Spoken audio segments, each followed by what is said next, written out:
नमस्कार, बहुत स्वागत है आप सभी का। आप देख रहे हैं टोटल न्यूज, आपके साथ मैं हूं पंकज रौतेला।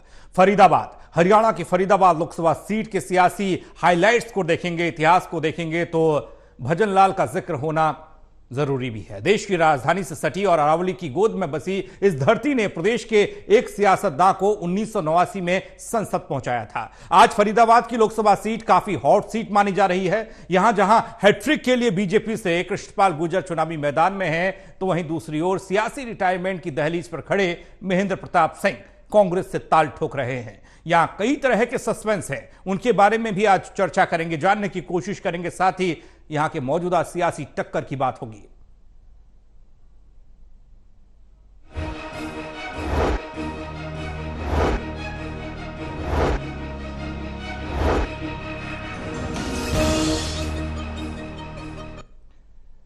चर्चा में हमारे साथ मौजूद हैं Devendra Kathuria, associate editor Panipat, doctor Mahesh Kumar, associate editor Hisar, Virendra Soni ji, वरिष्ठ पत्रकार। आप तीनों का स्वागत है। चर्चा करें, कुछ सवालों के जवाब खोजने की कोशिश करें। उससे पहले खबर रिपोर्ट के जरिए।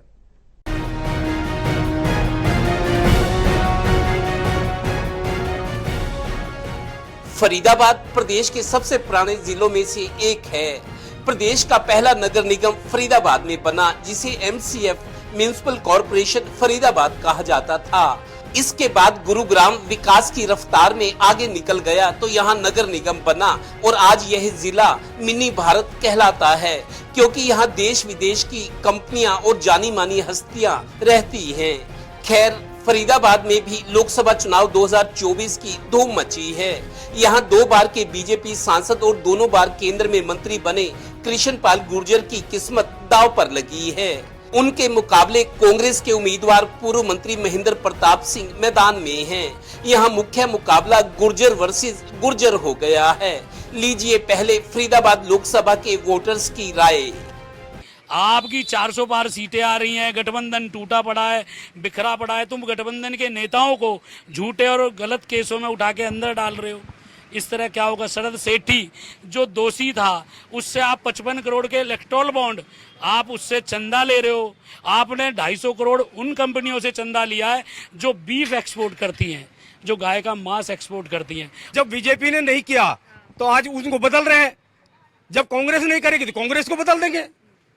तो पब्लिक है ना, पब्लिक झूठे से नहीं चलती। कब तक झूठ चलेगी? राम मंदिर मस्जिद, पाकिस्तान, हिंदू मुसलमान, उन्हीं से सरकार चलेगी। के चुनाव होने चाहिए बेरोजगारी पे, चुनाव होने चाहिए महंगाई पे, चुनाव होने चाहिए शिक्षा के ऊपर, चुनाव होने चाहिए किसानों के ऊपर। क्या ये मुद्दा लेके चल रही है? और इससे हजारों लोगों के आवागमन में मैं समझता हूँ उनको फायदा होगा। जो घंटों का सफर है उसकी समय सीमा भी कम होगी और लोगों को इसकी बहुत सुविधा होने वाली है। गौरतलब है कि 9 विधानसभाओं वाले फरीदाबाद लोकसभा में करीब 20.5 लाख वोटर्स हैं। यहाँ के वोटर्स क्या सोचते हैं, उनका मूड क्या है, आप जान लीजिए। यानी कि आप सरकार में रह के अपने सरकार के काम को आप खुद नहीं कर पा रहे, इसलिए आप प्राइवेट सेक्टर में दे जा रहे हो। फिर तो आप तो अडानी को पीएम बना दो ना। जब सरकार में रहते हुए भी आप सरकारी काम नहीं करवा पा रहे सरकार को, तो फिर अडानी को अंबानी बना दो, अंबानी को प्रधानमंत्री बना दो। फिर आपको बैठने का सरकार पर हक ही क्या है? कोई हक नहीं है किसी को। देश को चलाने के लिए आपको मजबूत शासन चाहिए होगा जिस पर आप काम करा सकते हैं। ये तो सब पब्लिक जनता जानती है कि भाई देश में इन्होंने क्या काम किया है। सिवाय भाईचारे को लड़ाने से, सिवाय एक दूसरे को लड़ाने से, किसानों से, युवाओं के रोजगार से, इन्होंने कोई भी किसी भी क्षेत्र में कहीं काम नहीं किया। आज कहाँ खड़े हैं? कर्ज तो 4 गुना होगा। 50-55 से 2-5 4 ही तो होता है। करप्शन 10 गुना हो गया। करप्शन के रेट आप ही देख लो, मैं तो ना कह रहा रेट कितना है। तहसीलों के देख लो और दूसरे भी करप्शन के रेट देख लो। फरीदाबाद लोकसभा में खास बात यह है कि बीजेपी प्रत्याशी कृष्णपाल गुर्जर यहां 10 साल की एंटी इनकम्बेंसी झेल रहे हैं, तो प्रदेश में कई बार मंत्री रह चुके कांग्रेस प्रत्याशी महेंद्र प्रताप सिंह के समर्थन में करण दलाल के आने से उनकी स्थिति मजबूत हुई है। कांग्रेस नेता और पूर्व मंत्री करण दलाल टिकट कटने से बागी हो गए थे। खैर, मुख्य मुकाबला यहां बीजेपी और कांग्रेस के बीच होता लग रहा है। आईएनएलडी से सुनील तेवतिया और जेजेपी से नलिन हुड्डा भी मैदान में हैं। फरीदाबाद में दो गुर्जर प्रत्याशियों में मुख्य मुकाबला और इनके बीच दो जाट प्रत्याशी किसका समीकरण बिगाड़ेंगे, ये तो 4 जून को ही सामने आएगा। जय हो। Haryana bureau, total news.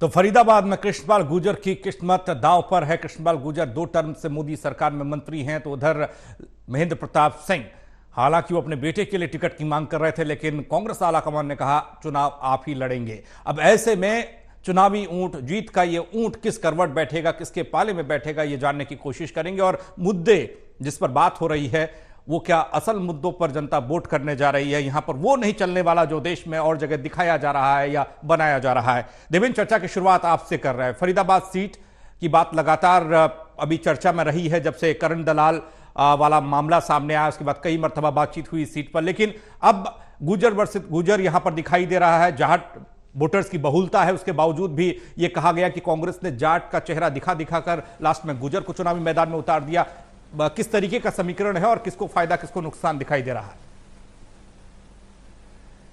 देखिए पंकज, एक चीज मेरे ध्यान में पहले ये आ रही है। आप देखिए गुर्जर वर्सेस गुर्जर फरीदाबाद में हो गया, सोनीपत में जो मुख्य मुकाबला ब्राह्मण वर्सेस ब्राह्मण हो गया, और करनाल में पंजाबी वर्सेस पंजाबी हो गया। ये इत्तेफाक कहे या ये रणनीति कहे राजनीतिक दलों की, लिहाजा फरीदाबाद की जहां तक बात है, हमने लोगों की राय सुनी, लोग क्या एक्सप्रेस कर रहे हैं, थोड़ा सा आक्रोश नजर आ रहा है लोगों में। फरीदाबाद हरियाणा का सबसे पुराने जो जिले हैं, 5-5.5 जिले रहा करते थे जब संयुक्त पंजाब था। जब हरियाणा अलग बना तो शुरू में 5.5 जिले थे।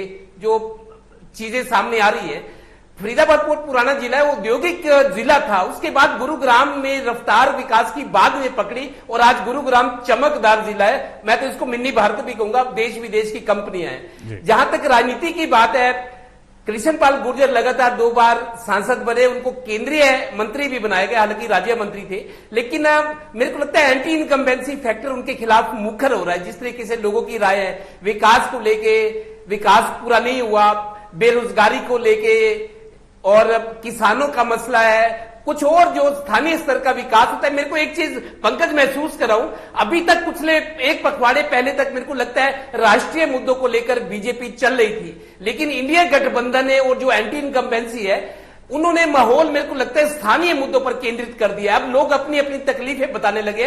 1 पखवाड़ा पहले तक देश की बात हो रही थी कि देश को हिंदू की बात हो रही थी, देश की बात हो रही थी, अर्थव्यवस्था की बात होती, लेकिन धीरे धीरे मेरे को लगता है इंडिया गठबंधन ने लोकसभा चुनाव को स्थानीय मुद्दों पर केंद्रित कर दिया है और उसमें उनको कामयाबी मिलती नजर आ रही है और लोगों का गुस्सा भी सामने आ रहा है। कृष्णपाल गुर्जर दूसरी बार सांसद बने थे, केंद्रीय मंत्री बने, लेकिन अब मेरे को लगता है शायद अगर उनको वोट मिलता है, बीजेपी जीतती है, बीजेपी आगे निकलती है, तो मोदी का नाम उनके साथ है।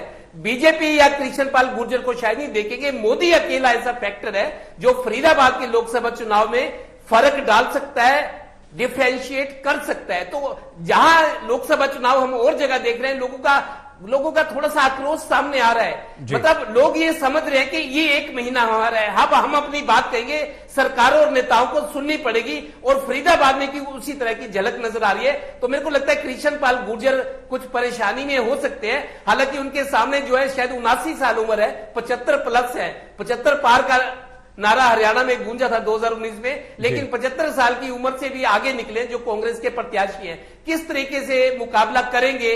कृष्णपाल गुर्जर हालांकि उम्र में उनसे छोटे हैं, लेकिन उनके साथ एंटी इनकम्बेंसी और जो लोगों की अपेक्षाएं थी, जो मुद्दे हैं, उस पर मेरे को लगता है लोग वोट डालेंगे। लेकिन मुकाबला तब भी मेरे को लगता है जोरदार होने की उम्मीद है, लेकिन कृष्णपाल गुर्जर के लिए मुश्किलें सामने खड़ी नजर आ रही है। जी महेश, ये कहा जा रहा है, लोग ये कह रहे हैं कि फरीदाबाद में वैसा माहौल अब रहा नहीं जो 14 और 19 में था। यहाँ 24 आते आते बहुत कुछ बदल गया है और ये बदलाव कहीं वोट के जरिए जनता कुछ अलग ना कर दे। जो चेहरे दिखाई दे रहे हैं, जिस तरीके का माहौल दिख रहा है वैसा होना, ऐसा क्यों कहा जा रहा है? माहौल कहां बदला और क्यों बदला?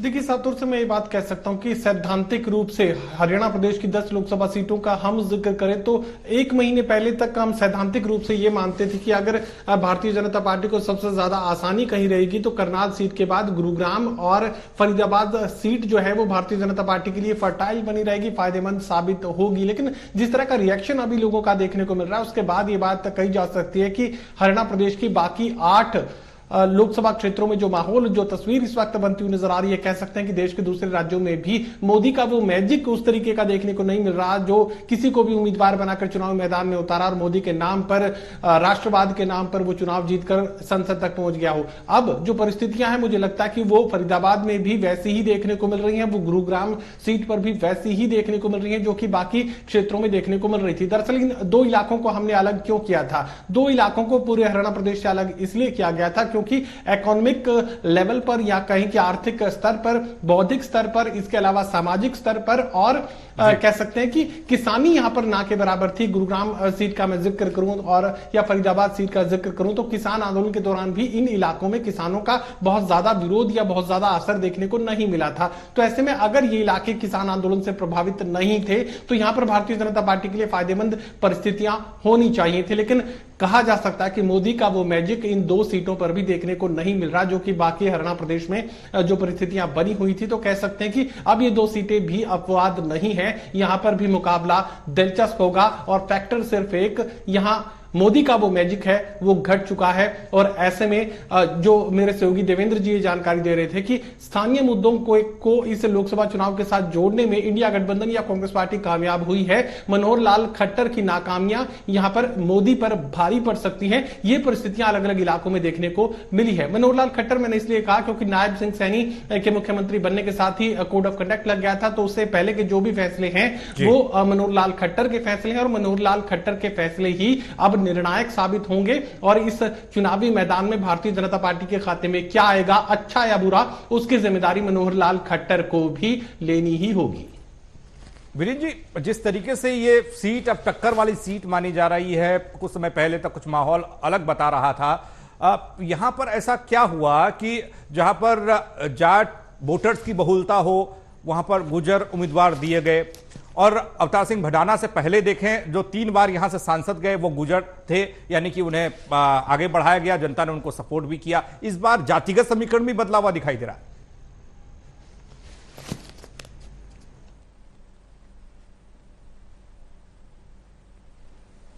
वीरेंद्र जी, आज पहुंच रही है आप तक?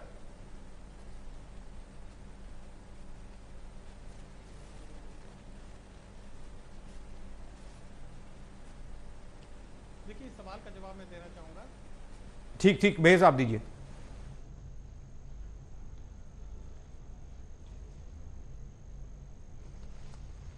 देखिए जिक्र आप कर रहे थे कि गुर्जर को सामने रख दिया गया जबकि जाट वोटर्स की अच्छी खासी संख्या यहां पर देखने को मिल रही थी। दरअसल ये सिर्फ इस एक लोकसभा क्षेत्र में नहीं किया गया है, बाकी लोकसभा क्षेत्रों में भी इस तरह की जो परिस्थितियां हमें देखने को मिली थी। सोनीपत सीट का मैं जिक्र करूं तो यहां पर अच्छी खासी तादाद, कह सकते हैं कि निर्णायक वोट जो है जाट वोटर्स का है, बावजूद इसके ब्राह्मण को यहां पर टिकट दिया गया। दरअसल भूपेंद्र सिंह हुड्डा पिछला लोकसभा चुनाव सोनीपत सीट से लड़े थे, उसके बाद वो ये बात समझ चुके थे कि जाट का वोट तो यहां पर हुड्डा परिवार यानी भूपेंद्र सिंह हुड्डा हासिल कर सकते हैं, लेकिन अन्य जातियों का जो वोट हासिल करना है वो उनके लिए दुश्वार हो जाता है। और जिस तरीके से भारतीय जनता पार्टी हर बार गैर जाट का मुद्दा बनाकर गैर जाट वोटर्स का जो बड़ा हिस्सा है वो अपने खाते में डाल पाने में कामयाब हो जाती है और कांग्रेस पार्टी को जाट पार्टी का टैग लगाकर जो है अलग थलग कर दिया जाता है। यही गेम इस बार भूपेंद्र सिंह हुड्डा ने पलटने का काम किया है। भूपेंद्र सिंह हुड्डा मानकर चल रहे हैं कि जाट वोटर्स तो अब कांग्रेस पार्टी के साथ आएगा ही। जिस तरह की नाराजगी यहां पर भारतीय जनता पार्टी के साथ लगातार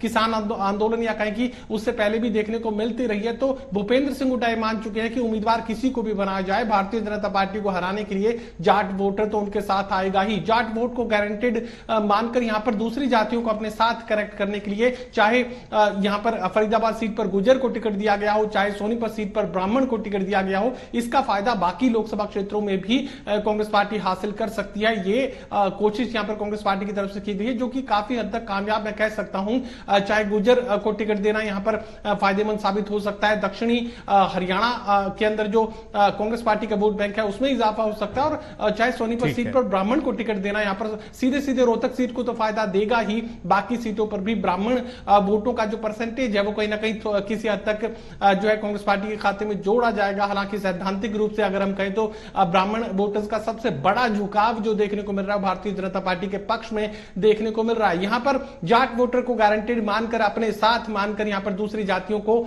जोड़ने के लिए, वो गेम पलटने के लिए यहां पर दूसरी जातियों को सामने रखा गया है, जिसका फायदा कांग्रेस पार्टी यहां पर चुनावी गणित में हासिल करती नजर आ रही है। ठीक, वेन जी, अब तक आवाज पहुंच रही हो तो सवाल ये कि ये कृष्णपाल गुर्जर बनाम महेंद्र प्रताप सिंह का जो मुकाबला है ये कितना टक्कर वाला है और इस बार क्या बदलाव देखने को मिल सकता है, क्योंकि जनता का मूड कुछ अलग कह रहा है।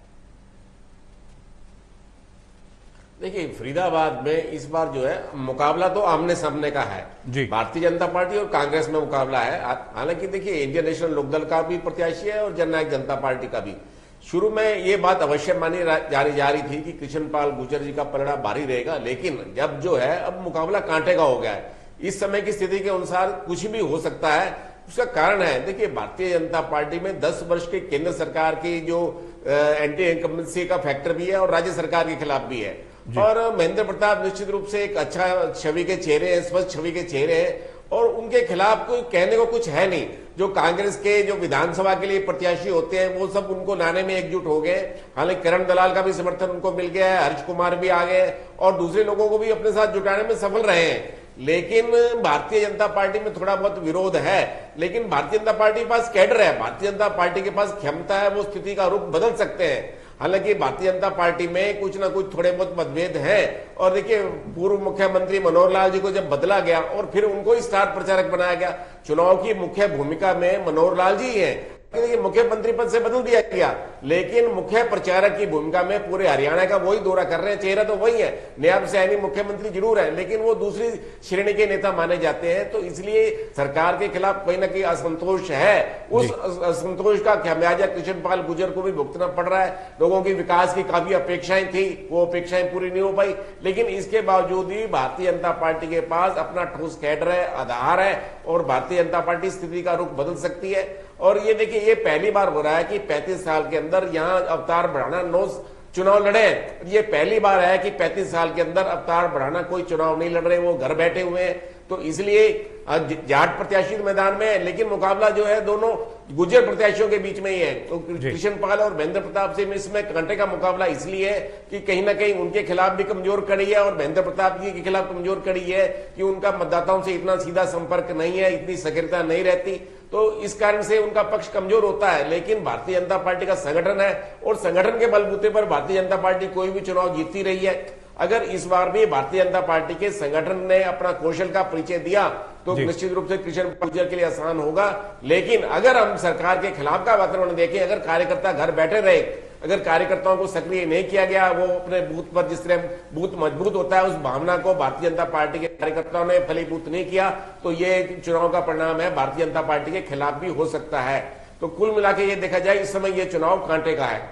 जी देवेंद्र, जिस तरीके से जाट को लेकर कांग्रेस तो आश्वस्त है कि बीजेपी के साथ जाएगा नहीं, हमारे साथ ही आएगा, लेकिन जब फरीदाबाद सीट को देखते हैं तो यहाँ पर इनेलो और जेजेपी सामने आकर खड़ी हो जाती है। तो इससे कहीं ऐसा तो नहीं कि महेंद्र प्रताप सिंह के सामने एक दोहरी चुनौती है कि जो जाट वोट के सहारे वो अगर देख रहे हैं अपने आप को, तो ये जाट वोट बटेगा तो नुकसान हो जाएगा। देखिए पंकज, जैसा हम चर्चा कर रहे हैं कि कांग्रेस थोड़ा सा मतलब अब फेवरेट बनती जा रही है। जिस तरीके से जाट वोट बैंक है या सरकार के खिलाफ जो आक्रोश है या काम नहीं हुए, स्थानीय स्तर की भी जो परेशानी है, लोग अब मुखर होकर बोल रहे हैं जी। पहली बात मैं ये कहूंगा कि फरीदाबाद में मुकाबला मेरे को लगता है बीजेपी कांग्रेस का तो मुकाबला रहेगा।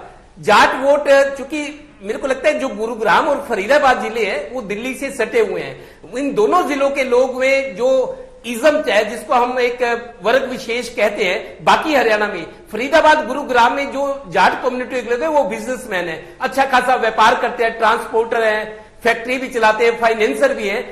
अगर इधर से गुड़गांव फरीदाबाद से हट के देखें तो मेरे को लगता है रोहतक, हिसार, भिवानी, कुछ रोड, जीटी रोड का बेल्ट, जींद, कैथल, ये वो एरिया जो जाट नॉन जाट की बात होती है। लेकिन गुरुग्राम फरीदाबाद में मेरे को नहीं लगता जाट वाला फैक्टर इतना हावी है। वो अलग तरह का एक महानगर है दोनों, और दिल्ली से उनका व्यापार है, दिल्ली का अपना एनसीआर का एक हिस्सा समझते हैं। मेरे को लगता है जाट फैक्टर ज्यादा इफेक्टिव रहेगा गुरुग्राम फरीदाबाद। दूसरी बात मैं आपको ये कहना चाह रहा हूं पंकज, जिस तरीके से भूपेंद्र हुड्डा या कांग्रेस थोड़ा सा अप होती नजर आ रही है, अभी 3-4 दिनों में मैं एक परिवर्तन देख रहा हूं। मनोहर लाल जी ने यहां पानीपत में शक्ति केंद्र प्रमुखों की एक बैठक की है। उन्होंने ये कहा है, हालांकि वहां मीडिया नहीं था, लेकिन अपने कार्यकर्ता को ये कहा है कि हमें 10 की 10 सीटें जीतनी है। एक भी सीट अगर हमने खो दी तो आप ये समझिए मेरी साख खराब हो जाएगी। ये मनोहर लाल जी ने कहा है, उनको अब खतरा नजर आ रहा है। और दूसरी चीज नहीं, आज उन्होंने रोड शो किया करनाल से, सुबह सुबह आके पानीपत के छाजपुर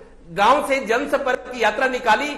समालखा जहां कांग्रेस के विधायक है धर्म सिंह छोकर, समालखा के गांव से होते हुए उसका समापन समालखा में किया, और वहां से सिर्फ 12 मिनट रुके। मैं खुद मौजूद था। अपने जनसंपर्क की यात्रा को लेकर जैसे सुबह सुबह आज पानीपत के गांव से 1 दर्जन से ज्यादा गांव में रोड शो लेते हुए फरीदाबाद समालखा में पहुंचे, वहां उन्होंने 12 मिनट भाषण दिया।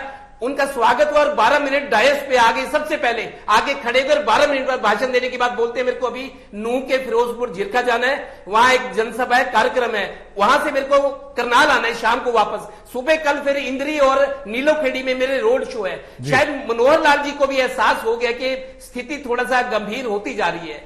तो ये जो घटनाएं हो रही है, जैसे आज 3 विधायकों ने कांग्रेस को समर्थन दे दिया, हरियाणा विधानसभा के जो समर्थन अभी बीजेपी को दे रहे थे, ये कुछ ऐसी घटनाएं हो रही है जिससे बीजेपी के खेमे में मेरे को लगता है चिंताएं बढ़ गई है।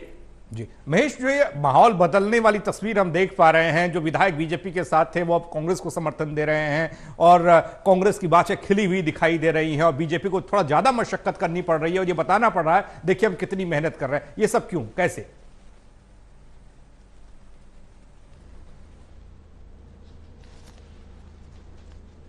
देखिए, एंटी इनकमेंसी इसके पीछे सबसे बड़ा फैक्टर हो सकता है। एंटी इनकमेंसी मोदी सरकार को लेकर भी है, और एंटी इनकमेंसी हरियाणा की पहले गठबंधन और अब भारतीय जनता पार्टी की सरकार को लेकर भी है। डिलीवरी यहां पर नहीं हो पाई, जो वायदे भारतीय जनता पार्टी की तरफ से केंद्र के स्तर पर किए गए थे वो पूरे नहीं हो पाए, जो वायदे हरियाणा प्रदेश की सरकार की तरफ से हरियाणा की जनता के साथ किए गए थे वो पूरे नहीं हो पाए। उसी को लेकर एंटी इनकमेंसी ही इसका सबसे बड़ा फैक्टर है। आप जिक्र कर रहे थे कि ये निर्दलीय विधायक आखिर इस तरफ क्यों आ गए। दरअसल नेता का अपना कोई वजूद नहीं है, वोटर की जो भावना है वो सबसे बड़ी चीज है। अगर उनके कार्यकर्ताओं का मन जो है वो ये कह रहा है कि वोटर आपकी तरफ नहीं आएगा, तो फिर नेता बेहाल हो जाता है। नेता अपना कोई भी फैसला ले, उससे कोई खास फर्क नहीं पड़ता है। जिक्र मैं यहां पर कांग्रेस पार्टी का करना चाहूंगा केस स्टडी को लेकर, जिस तरीके से भिवानी सीट पर हमें देखने को मिला, रावदान सिंह को यह टिकट दे दी गई थी, और उसके बाद ये माना जा रहा था कि किरण चौधरी के समर्थक जो हैं वो खिलाफ हो सकते हैं, लेकिन किरण चौधरी खुद सामने खड़े होकर ये कहती हुई नजर आई कि वो एक वोट, जितने वोट यहां पर किरण चौधरी को इस इलाके में मिलते थे उससे ज्यादा वोट रावदान सिंह को दिए जाने चाहिए। दरअसल